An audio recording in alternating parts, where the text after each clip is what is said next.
I'm in the Mumbai International Airport. I'm on the way to Kathmandu and it's a very long layover.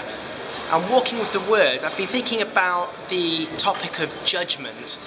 When we feel judged by people, particularly people who are close to us or friends, it can really hurt, and we often do one or two of the following things. We either start defending ourselves and trying to unpiece a judgment, trying to counteract the judgment, or we go into attack mode and we begin to look for things that are wrong in the life of the person that's judging us. Perhaps we will even say things like, who are they to judge me?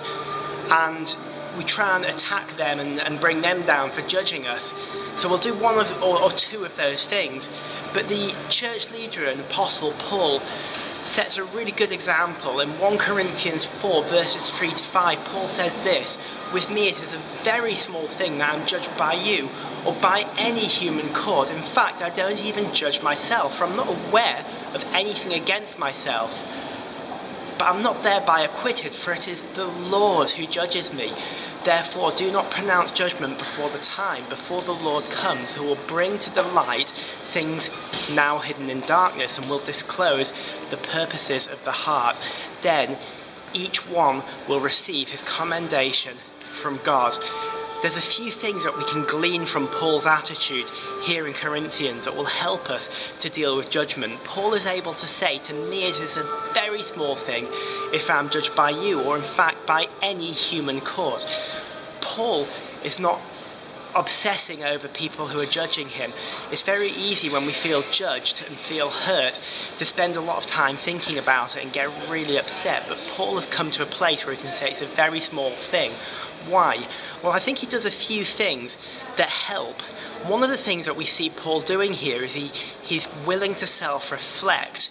In other words, he says, I can't think of anything against myself, although even then I could be wrong. Maybe there are things that I'm not aware of, because it's the Lord who judges me. So Paul has this way of trusting himself into God's hands for judgment. Paul recognizes that God doesn't just judge our actions, but actually judges the motives of our heart. Paul trusts himself into God's hands for judgment. He's willing for God to be his judge. He recognizes that God sees what he does by day and by night, in the light and in the darkness. He realizes that God sees his motives and God loves him, and he has this trusting, loving attitude towards God being his judge. And that's the only thing that matters to Paul. It doesn't matter what people think, it matters what God thinks.